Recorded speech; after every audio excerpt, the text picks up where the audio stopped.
you for joining me today. It's Miss Amber with Twirls Theater Play.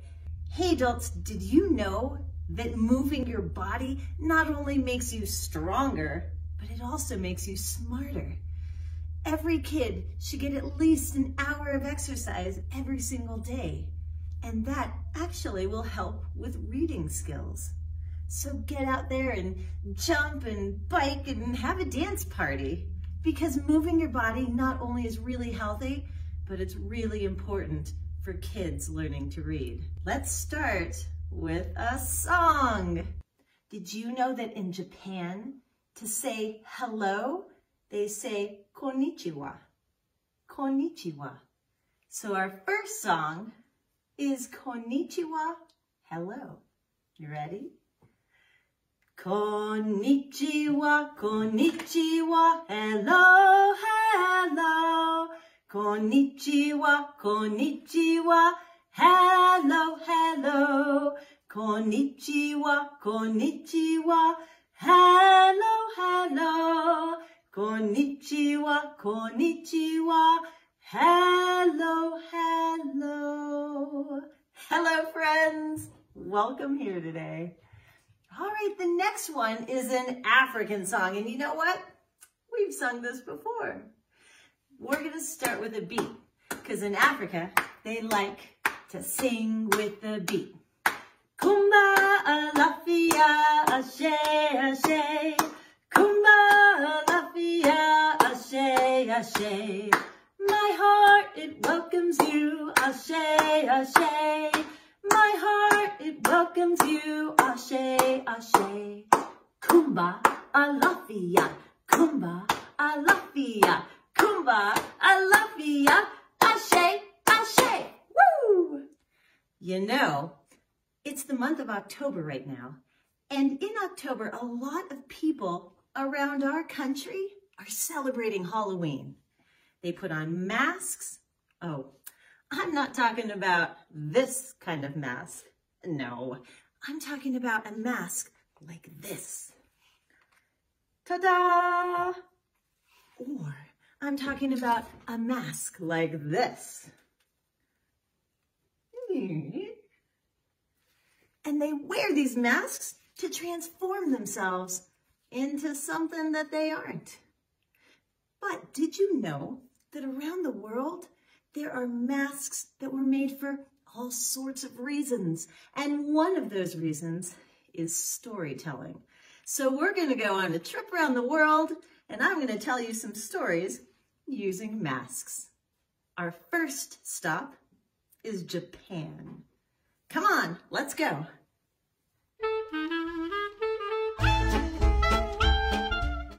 In Japan, it is said that foxes are magical and adorable, but most of all, they are tricksters.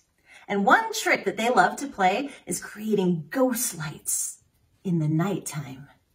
Now, the foxes have these wedding processions at night with hanging paper lanterns that create mysterious glows. And this is called Kitsune no Yomiri, or a fox wedding. Now, if a human gets too close to this fox wedding, poof, it'll disappear. No human can walk with the fox wedding procession. Now, there are all sorts of different legends all over Japan about these fox weddings, but according to the folk tale in the Shinano province, there's a story that goes like this. Many, many years ago, in the country of Japan, there was an old man working in the rice fields. He was kind, he was gentle. He discovered a young fox who was hurt and could not find his fox family. The old man carefully picked up the fox baby and carried him home. There, you little fox baby. I will take care of you, and I will make sure that you feel better. When the fox was feeling better, the old man helped the baby fox find his family. A few years later, the old man was out in his rice paddies working. and it was getting late in the evening, and it was getting dark. That's when he saw the procession of ghost lights. They were coming closer and closer to him. The old man knew that this was a wedding procession. The bride and the groom were at the front, and all of the guests were in the back carrying paper lanterns. But as they got closer, he saw that they were not people at all, but foxes. And he recognized that the groom was no other than the little fox he had helped years ago. "Oh, old man, it's you." Hello, little fox. How are you doing? The little fox had grown up and now was getting married. "Oh, please join our procession. I would love to have you join my fox wedding as a thank you for saving my life." And so the man joined the fox wedding, and no one saw him again, but everyone knew that he was happy and safe. The end. Today our book is a special book called Marivns Masks, and it's written by me, and it's illustrated by an amazing young lady named Adelaide Driver. I hope you enjoy it. Hello, Marvin. Are you having trouble opening that nut? Now what are you doing? Oh, putting on a mask? Oh, I see. Superheroes wear masks. You think that a mask will give you super mouse strength. Well, Marvin, you silly little mouse, that's not the kind of mask that a superhero wears. And that's not why superheroes wear masks. You see, superheroes wear masks for protection. They have to hide who they really are so that they can't be found by the bad guys. And this also protects the people they love. Did you know that masks have been around for thousands of years? Every culture has some form of mask. Depending on where you are in the world, you may see a mask used for protection, like the Japanese samurai mask, or disguise, like these Venetian carnival masks that are used to hide true identities, or even religion, like these African masks that are used in religious ceremonies. Some places in the world, they use masks for entertainment, like Grecian masks that are used for performing plays. And some masks are used just for decoration. And some masks are used for medical reasons. Some masks are made to look like animals. Hey kids, can you guess what animal Marvin is pretending to be right now? This is an African mask, and this is a New Guinea mask. This one is a New Ireland mask. Some masks are made to look like people, like this one from Mexico, and this one used during Chinese New Year, and even this one used in Japan. Some masks are just beautiful to look at, like the Venetian star, and the African sun, and the Mardi Gras moon mask. People everywhere use masks to tell stories and celebrate holidays, but I don't think anyone has ever used one to open a nut. Let me help you out, Mouse. Here you go. Enjoy your lunch, silly mouse.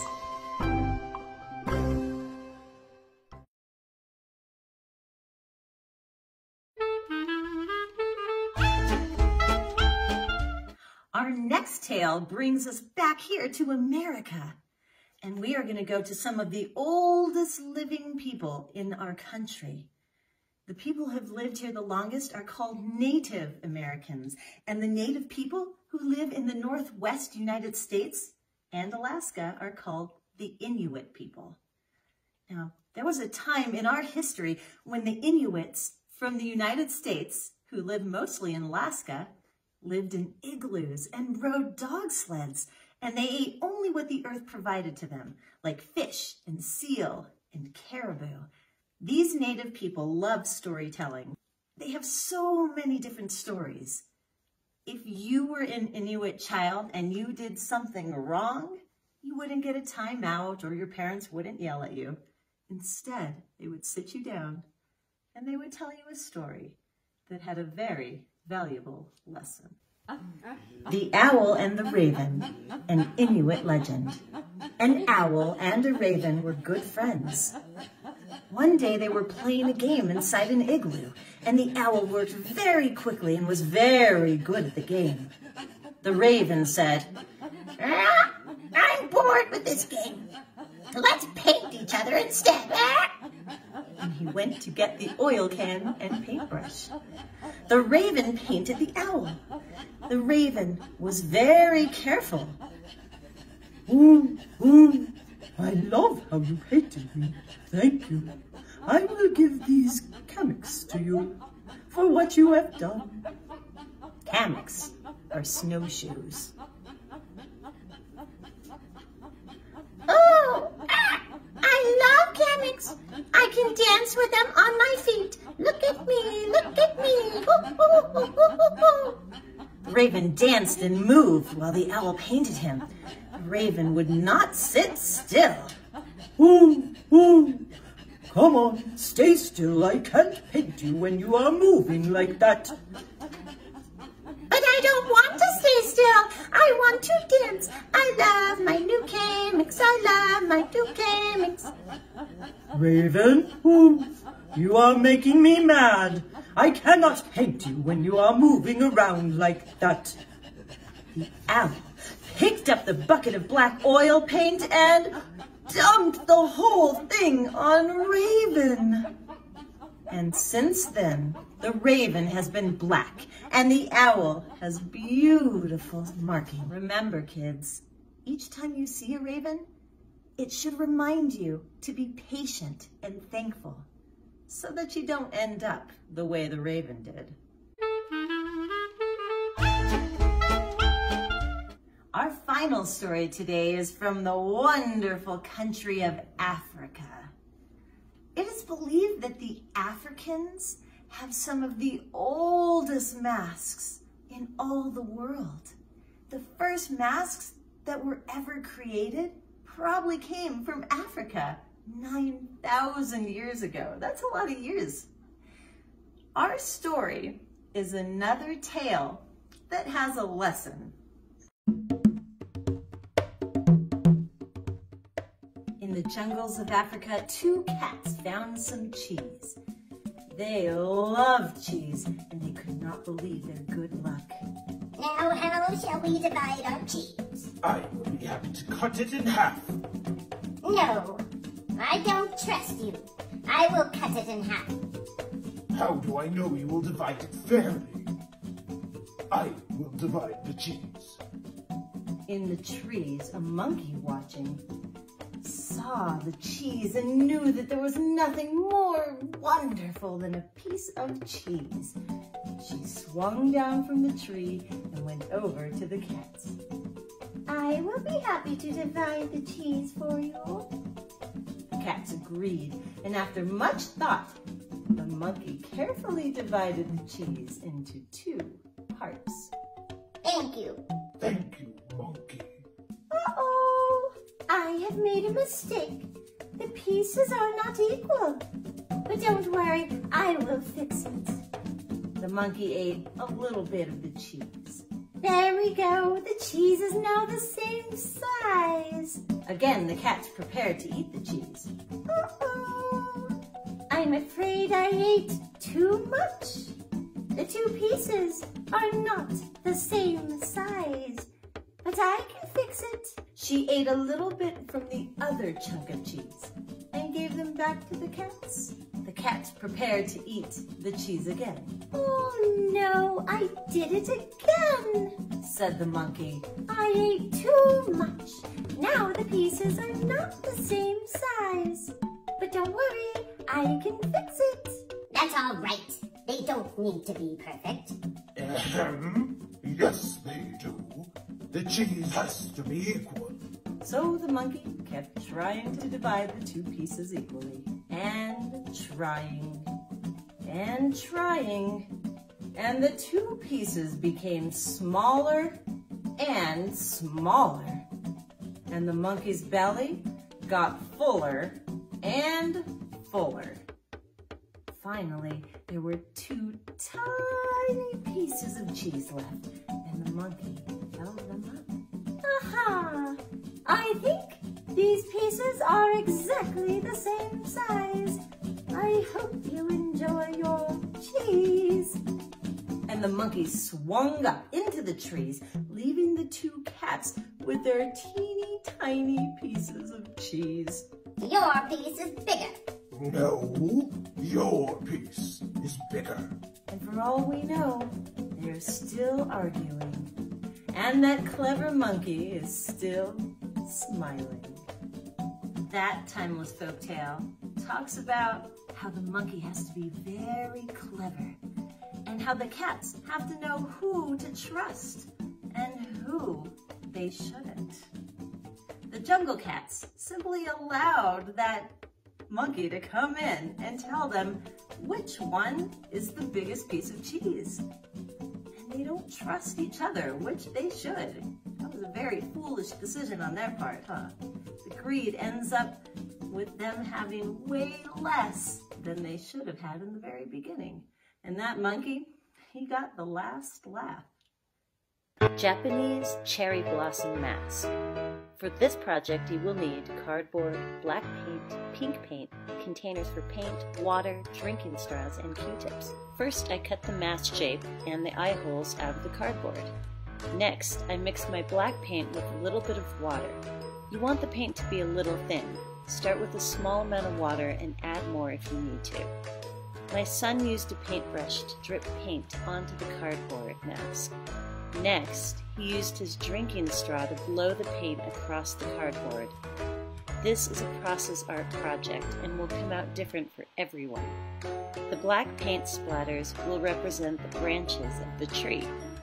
After the black paint dries, you will need your pink paint and your Q-tips. Use the Q-tips to make pink dots or lines that represent the cherry blossoms. And finally, finish off your mask by punching holes in the side and adding a ribbon that can be tied in the back. Or you can add a stick at the bottom so your child can hold the mask in front of their face. Feel free to adorn your mask with any beautiful ornaments that you feel fit.